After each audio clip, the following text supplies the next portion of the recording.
नमस्कार दोस्तों, home science second में आपका स्वागत करती हूँ। आज आप लोगों के लिए जो नेट का सिलेबस है, ये लेकर के आई हूँ। और आप ही लोगों का कमेंट था कि मैम नेट के सिलेबस की भी तैयारी कराइए, क्योंकि आप लोगों ने फॉर्म डाल दिया है और फिर ये इसका एग्ज़ाम है। और इसका जो सिलेबस है अदर परीक्षा से ये काफ़ी टफ है और इसका सिलेबस भी काफ़ी डिफरेंट है और इसमें काफ़ी डीप में चीज़ों को पढ़ना है।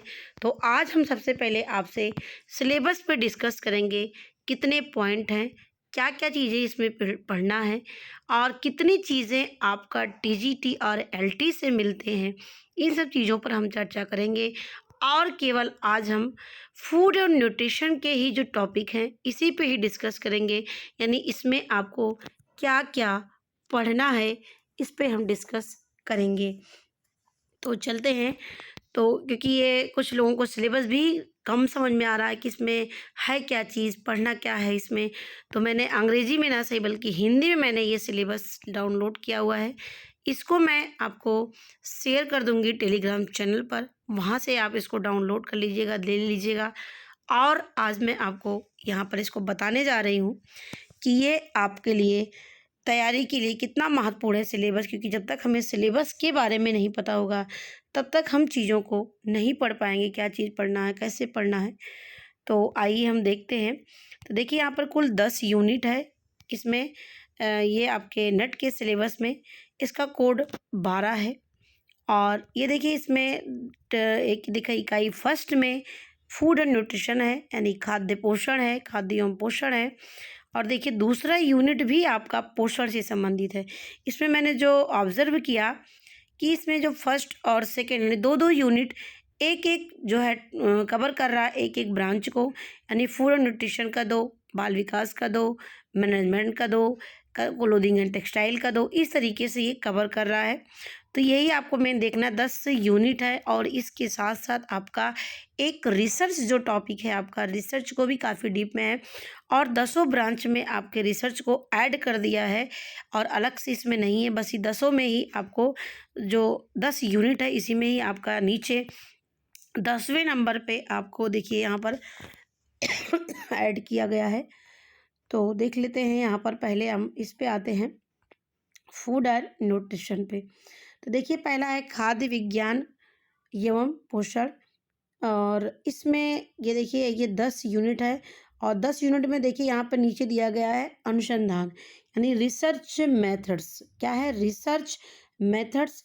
और इसमें फंडामेंटल मेथड्स क्या होते हैं, किसे कहते हैं, इसका अर्थ क्या होता है और इसकी आवश्यकता क्यों पड़ती है और इसका उद्देश्य क्या है रिसर्च करने का। और देखिए यहाँ पे दिखा एक शब्द दिया अनुसंधान में नैतिकता। अनुसंधान में नैतिकता का मतलब होता है कि हमारी जो रिसर्च होती है वो रिसर्च साफ हो, सुथरी हो, ऑनेस्टी पूर्व किया गया हो, नकल ना किया गया हो, ईमानदारी से चीज़ों को किया गया हो, इसका जो रिजल्ट हो एग्जैक्ट मिले। ये सारी चीज़ें जो है इसमें इसमें चीज़ें को रहती है। तो ये एथिक्स में आती है, यानी हमारा नैतिकता का पालन करते हुए हम रिसर्च किए हैं तो क्या क्या चीज़ें नैतिकता में आती हैं ये इसमें पढ़ने हैं। तो सबसे पहले सारे यूनिट को हम देख लेते हैं। तो देखिए ये आपका यूनिट है। पहला यूनिट में अभी 10 है। अब यूनिट देखते चलें, उसके बाद में फिर मैं न्यूट्रिशन को ही डिस्कस करूँगी। ठीक है। तो ये देखिए एक यूनिट है और दूसरा यूनिट में देखिए पोषण एवं आहार विज्ञान है, यानी इसमें डाइट से संबंधित है कि क्या क्या डाइट लेते हैं, किस किस अवस्था में लेते हैं, ये सब चीज़ें हैं। और देखिए यहाँ भी 10वें नंबर पे देखिए, यहाँ पे 10वें नंबर पे भी रिसर्च को ही इंडिकेट किया गया है, यानी हर यूनिट में आपको रिसर्च मिलेगा। अब यहीं से देखिए तीसरे में, यानी इकाई थर्ड में आपका टेक्सटाइल शुरू किया गया है। अब देखिए टेक्सटाइल की सारी चीज़ें हैं आपकी, रंगाई, छपाई, परिसज्जा, सब चीज़ें यहाँ पर दी गई हैं। टेक्सटाइल की जो रेशे हैं, धागे हैं, बुनाई है, सब चीज़ें आनी है। ये आपका किससे संबंधित है? ये लगभग टॉपिक आपने एलटी में पढ़ा है। किसमें पढ़ा है? एलटी में भी मैंने पढ़ाया हुआ है, टीजीटी में भी मैंने बताया गया इसमें। वस्त्र निर्माण की कौन कौन सी विधियाँ, ये सब भी मैंने डिस्कस किया हुआ। प्राकृतिक और निर्मित में क्या है, परिसज्जा कितने प्रकार से की जाती है, रंगाई, छपाई, ये सब मैंने डिटेल में पढ़ाया हुआ है।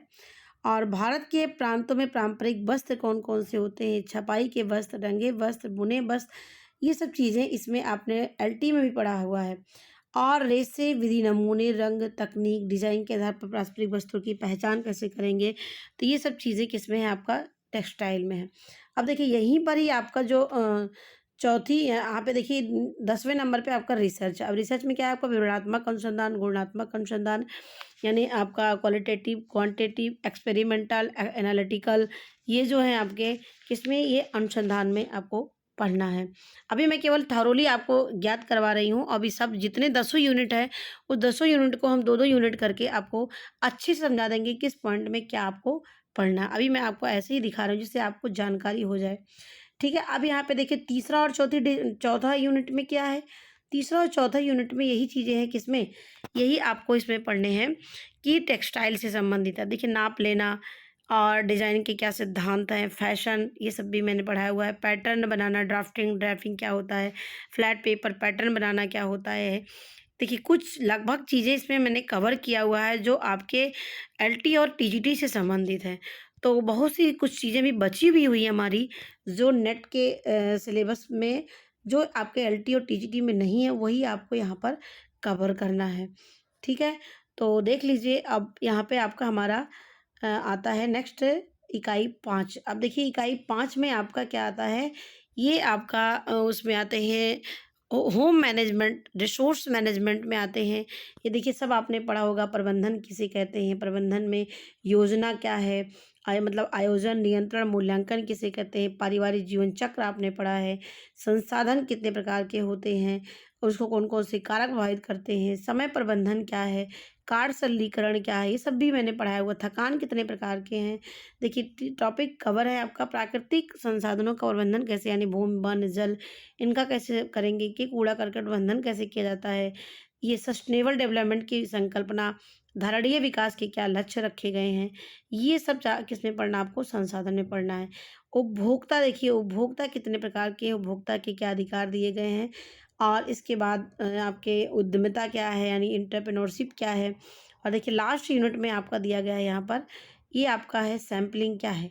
अब देखिए डाटा कलेक्शन आपने पढ़ा, मतलब रिसर्च किसे कहते हैं, रिसर्च के प्रकार क्या होते हैं। अब अनुसंधान की विधि कौन कौन सी है, यानी प्रोबेबिलिटी, नॉन प्रोबेबिलिटी, सैम्पलिंग, यहाँ पे है संभाव्यता, असंभाव्यता जिसे कहते हैं, ये आपको इस यूनिट में पढ़ना है। अब देखिए छठा यूनिट भी आपका किससे संबंधित है, आपका मैनेजमेंट से संबंधित, यानी पाँचवा और छठा मैनेजमेंट से, डिज़ाइन क्या है, रंग क्या है, और इसके बाद निर्माण, यानी भवन का निर्माण से संबंधित टॉपिक, ये सब चीज़ें इसमें पढ़ना है। ये सब बारी बारी से मैं एक एक यूनिट लूँगी, अभी आपको थॉरली आप जानते रहिए। सातवां यूनिट में आपका क्या है, बाल विकास है, जिसमें आपको बाल विकास के बारे में पढ़ना है कि वृद्धि क्या है, विकास क्या है, गर्भावस्था की देखभाल कैसे की जाती है, ठीक है। मानव विकास यानी विकास के क्या क्या सिद्धांत होते हैं, बाल्यावस्था, किशोरावस्था, वयस्क अवस्था, वृद्धा, यानी हर अवस्था के क्या क्या परिवर्तन होते हैं, ये सब चीज़ें इसमें पढ़नी है। आठवां यूनिट आपका पारिवारिक अध्ययन है, मेरा एक अलग से प्लेलिस्ट है, उसमें मैंने पारिवारिक अध्ययन को काफ़ी टॉपिक कवर भी किया हुआ है, वहाँ से आप देख सकते हैं। और देखिए यहाँ भी लास्ट यूनिट में क्या है, परिवर्तियों के प्रकार, यानी आपका ये वेरिएबल से पूछ रहा है, वेरिएबल कितने हैं, वेरिएबल के क्या प्रकार कितने होते हैं, कैसे इनका चयन किया जाता है, ये आप लोग का 10वें यूनिट में देखिए यहाँ पर दिया गया वृद्धावस्था के बाद, ठीक है। अब यहाँ पे देखिए 8वें यूनिट में पारिवारिक अध्ययन है। अब देखिए यहाँ पे परिवार क्या है, परिवार क्या है, परिवार कितने प्रकार के होते हैं, परिवार को नियोजित कैसे किया जाए, घरेलू हिंसा क्या है, क्या क्या घरेलू हिंसा की जो कानून बनाए गए उसके बारे में सब चीज़ें आपको इसमें पढ़ना है, ठीक है। और संयुक्त परिवार, एकाकी परिवार। अब यहाँ पे देखिए लास्ट यूनिट आपकी है कि डाटा कलेक्शन के बाद कैसे उसको प्रेजेंट करेंगे, इसके लिए है टैबुलेशन की विधि, सांकेतिकरण है, सरलीकरण है, ये सब चीज़ें आपको इसमें पढ़ना है। अब देखिए लास्ट आपकी 9 यूनिट में है, 9वें और 10वें में आपका क्या है, इसमें आपको पढ़ना है एक्सटेंशन एजुकेशन में, यानी संचार क्या है, ठीक है। इसमें आपका संचार क्या है, संचार कितने प्रकार के होते हैं, विकास किसे कहते हैं, और काफ़ी चीज़ें मैंने कवर भी किया हुआ है, क्योंकि मैं स्टार्टिंग में उस समय था मेरे पास, मैंने काफ़ी कवर भी किया हुआ है इसमें। पक्ष समर्थन क्या है भी मैंने पढ़ाया हुआ है। संचार कितने प्रकार के भी मैंने हाल ही में पढ़ाया, जो क्लास 11th के सिलेबस में है। और ये देखिए यहाँ पे पैरामेट्रिक और नॉन पैरामेट्रिक द्वारा डाटा का कलेक्शन एनालिसिस करना किसके द्वारा, पैरामेट्रिक और नॉन पैरामेट्रिक, ये भी मैंने कवर किया हुआ है। हमारी रिसर्च की लिस्ट होगी, वहाँ पे आप जा करके देख सकते हैं। अब देखिए 10वां यूनिट आपका किससे संबंधित है, एक्सटेंशन से ही संबंधित है, यानी विस्तार के ऐतिहासिक परिप्रेक्ष्य क्या है, ठीक है। और इसके बाद होम साइंसेस का कैसे विकास हुआ, क्या क्या, यानी पूरा ऐतिहासिक चीज़ें यहाँ पर पूछता है। और इसके बाद आयोजन जो है, क्रियान्वयन है, मॉनिटरिंग है, मूल्यांकन क्या होता है, ये कार्यक्रम प्रबंधन संबंधित हम यहाँ पे पढ़ते हैं। और जो दृश्य श्रव्य सामग्री है इसके बारे में यहाँ पर है। और देखिए ये सारी चीज़ें आपको किस में पढ़नी है, ये आपको पढ़नी है एक्सटेंशन एजुकेशन में। देखिए लास्ट आपका है डाटा की रिपोर्ट, यानी आप डाटा को इकट्ठा कर लिया, इकट्ठा करने के बाद उसको रिपोर्ट तैयार करेंगे, उसकी एक फाइल तैयार होगी, तो वो आपका किस में आता है, ये लास्ट यूनिट में आपका दिया गया है वैज्ञानिक रिपोर्ट लेखन, डाटा की प्रस्तुति, यानी डाटा आपने तैयार कर लिया, उसको कैसे प्रस्तुत करना है आपको, ये लास्ट यूनिट में ऐड किया गया है। तो ये अलग अलग से सारी जो ये 10 यूनिट इसमें थी, इसमें से ऐड किया गया है कि ये आपको पढ़ना है और ये आपके एग्ज़ाम में आएगा। तो ये सब चीज़ें थी, आपको 10 यूनिट देखिए मैंने यहाँ पे आपको कवर कर दिया है। अब मैं आपको केवल चलती हूँ फूड एंड न्यूट्रिशन पे। फूड एंड न्यूट्रिशन जो है आपका, इसमें मैं आपको कि काफ़ी कन्फ्यूजन इसमें था फूड एंड न्यूट्रिशन टॉपिक पे। तो देखिए फूड एंड न्यूट्रिशन में आपका पहला पॉइंट है खाद्य विज्ञान एवं पोषण। क्या है? खाद्य विज्ञान एवं पोषण, यानी फूड साइंस क्या है, न्यूट्रिशन क्या है, यानी जो आपका आहार विज्ञान है इसके बारे में है। न्यूट्रिशन क्या है, भोजन क्या है, भोजन कितने प्रकार के होते हैं, कितने प्रकार के न्यूट्रिशन होते हैं, यानी आपका मॉल न्यूट्रिशन और जिसको अल्प पोषण, पर्याप्त पोषण, अल्प पोषण, ये सब जितनी चीज़ें आपकी पोषण से संबंधित है ये आपको यहाँ पर पढ़ना है। ठीक है। अब यहाँ पे दूसरा आता है आपका खाद्य के लक्षण, जिसको हम अंग्रेजी में बोलते हैं प्रॉपर्टीज़ ऑफ फूड, यानी भोजन के क्या की क्वालिटी होती है। अब देखिए क्वालिटी में क्या है, उसको छूने में कैसा लगता है, उसको टच करने से, देखने से, स्वाद में, कलर में, ये आपका किस में आता है, ये भौतिक में आते हैं। और जबकि इसमें रासायनिक में आता है कि इसको आपको केमिकल रिएक्शन क्या होता है अन्य चीज़ों के प्रति, ये आपको इसमें देखते हैं। यानी खाद्य के लक्षण क्या क्या है, भौतिक में क्या होता है फूड का रिएक्शन, और रासायनिक में क्या होता है, ये आपको इसमें पढ़ेंगे। खाद्यों की गुणवत्ता का मूल्यांकन यहाँ पे आपको देखना है कि व्यक्तिपरक एवं वस्तुपरक, यानी इसमें पूछ रहा है जो क्वालिटी है फूड की, वो क्वालिटी आप ऑब्जेक्टिव तरीके से एंड सब्जेक्टिव तरीके से कैसे देख पाएंगे। और ये मैंने वीडियो बनाया हुआ है, आप जा करके हमारी सब्जेक्टिव और ऑब्जेक्टिव इवैल्यूएशन आप देख सकते हैं फूड का, ये मैंने न्यूट्रिशन की हमारे प्लेलिस्ट में होगा। ठीक है। और नेक्स्ट आपका है चौथा पॉइंट में पोषणात्मक तत्वों और अन्य भौतिक पैरामीटरों, खाद्य खाद्य परिरक्षण और प्रयोग पर पकाने एवं प्रक्रमण तकनीकों का प्रभाव, यानी इसमें ये पूछ रहा है कि जो पकाने से हमारा फूड पर क्या प्रभाव पड़ता है। देखिए यहाँ पे है कि क्या इस पे प्रभाव पड़ रहा है, इस पे इसको हम जानते हैं। और इसके बाद यहाँ पे कि जो न्यूट्रिशन की जो है प्रोसेसिंग टेक्निक क्या है, और न्यूट्रिशन कंपोनेंट्स का एंड अदर फिजिकल पैरामीटर से, यानी भोजन पकाने पर क्या प्रभाव पड़ता है भोजन पर, उसको ये सब चीज़ें यहाँ पर हम अध्ययन करते हैं। नेक्स्ट पांचवा पॉइंट है फूड पिगमेंट्स एंड एडिटिव्स, यानी इसमें कलर कौन से होते हैं, किस कलर से बैंगनी रंग, किस कलर से हरा रंग, किस कलर से पीला रंग किसी भोजन का होता है। इस यानी पांचवें पॉइंट के अंतर्गत ये पढ़ते हैं कि कौन सा कलर किस कारण से होता है, जैसे टमाटर का रंग लाइकोपीन के कारण, बैगन का रंग एंथोसायन के कारण से, ठीक है, और गाजर का रंग कैरोटीन के कारण से होता है। तो ये पिगमेंट पाए जाते हैं, ये आपको इसमें खाद्य वर्णक में पढ़ना है।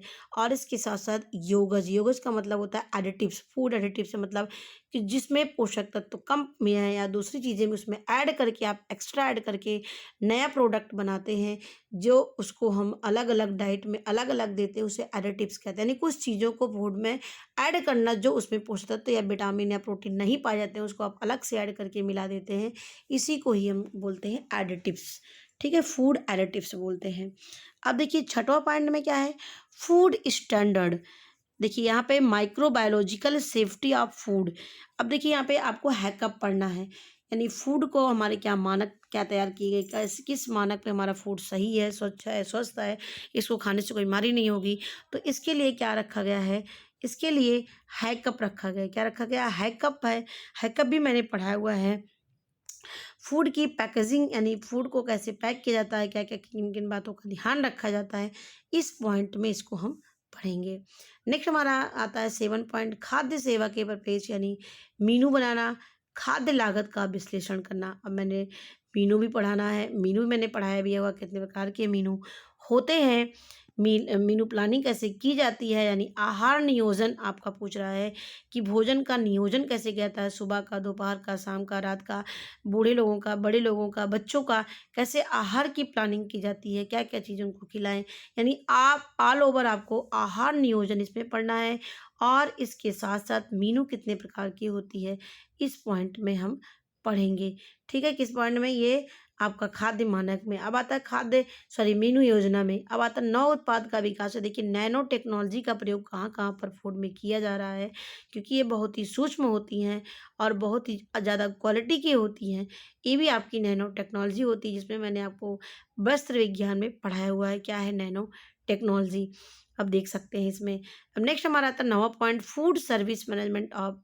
देखिए यहाँ पर आपका है कि संस्थापक स्तर पर खाद्य सेवा का प्रबंधन करना, यानी अस्पताल में कैसे है, जो शैक्षणिक स्थान है वहाँ पर भोजन की कैसी व्यवस्था है, और इसके बाद सामाजिक एवं विशिष्ट संस्थाएं में कौन कौन से किस प्रकार के खाद्य सेवा का प्रबंधन किया गया है, कि वहाँ पे किस प्रकार के मेनू की ज़रूरत पड़ती है, ये सब चीज़ किस में पढ़ते हैं, संस्थापक स्तर पर पढ़ते हैं।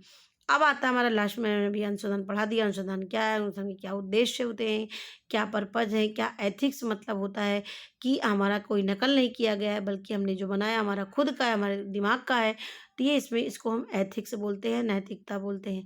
ठीक है, तो ये चीज़ें आपको मैंने बता दी 10 पॉइंट के बारे में। अब यहाँ पे दूसरी यूनिट आपकी है पोषण एवं आहार विज्ञान। अब देखिए पहली यूनिट भी आपकी आहार पोषण थी, कॉमन चीज़ें थी यहाँ पर कि फूड विज्ञान क्या है, न्यूट्रिशन कितने प्रकार के होते हैं, पोषण क्या है, खाद्य वर्णक क्या होते हैं, योगज क्या है, मैंने बताया योगज फूड रिलेटेड टिप्स, और खाद्य मानक क्या है। ठीक है, नए उत्पाद का विकास, छोटी छोटी नई टेक्नोलॉजी जो हो रही हैं। ठीक है, ये सब चीज़ों के बारे में यहाँ पर अवगत कराया जाता है। अब देखिए यहाँ पर आता है दूसरा पॉइंट, यहाँ पे इकाई सेकंड में पोषण एवं आहार विज्ञान। अब देखिए यहाँ पे आहार विज्ञान में आपको पढ़ना है कि खाद्य वर्ग क्या है, खाद्य वर्ग यहाँ पे आपका है कि खाद्य वर्ग में संतुलित आहार क्या है, यानी कौन किस प्रकार के भोजन हमारे संतुलित आहार होते हैं, यानी इसमें सारे न्यूट्रिएंट्स होते हैं, उसे ही संतुलित आहार कहते हैं। जो हमारे बॉडी में जाने के बाद वृद्धि, विकास और मरम्मत का काम करे होते हैं, उसी को हम बोलते हैं संतुलित आहार। अब आता है हमारा फूड पिरामिड, यानी अभी मैंने फूड पिरामिड अभी हाल ही में मैंने पढ़ाया हुआ है, आप वहाँ पे जा कर के देख सकते हैं कि पिरामिड में पहले सबसे ज़्यादा कौन खाना है, उसके कम कौन खाना है, उससे कम खाना है, कौन सी चीज़ नहीं खाना है। इस तरीके से पिरामिड बना करके इस तरीके से वहाँ पर आपको बताया गया। जो कम खाना है वो सबसे ऊपर, जो सबसे कम खाना है ना के बराबर खाना, जो सबसे कम खाना है वो आपका है, उसके बाद सबसे ज़्यादा क्या खाना, उससे ज़्यादा क्या खाना, उससे ज़्यादा क्या खाना। इस तरीके से पिरामिड बना करके रखते हैं, जिससे हमें पढ़ने में भी आसानी होती है और याद करने में भी आसानी होती है।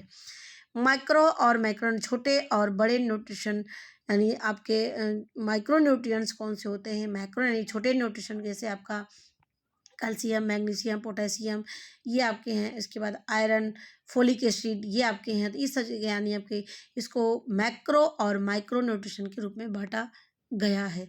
ठीक है, अब नेक्स्ट हमारा आता है यहाँ पर, नेक्स्ट पॉइंट है यहाँ पे कि nutritions role of nutrients in the body, यानी अब आपका जो न्यूट्रिएंट्स होते हैं इनका हमारे शरीर में क्या भूमिका है, और यदि हम इसको इतना नहीं खाते हैं तो हमारे शरीर में क्या कमी रह जाती है, और इसको हम कैसे दूर कर सकते हैं, क्या क्या चीज़ों की हमें आवश्यकता पड़ेगी, ये सब चीज़ें हम इसके अंतर्गत पढ़ते हैं।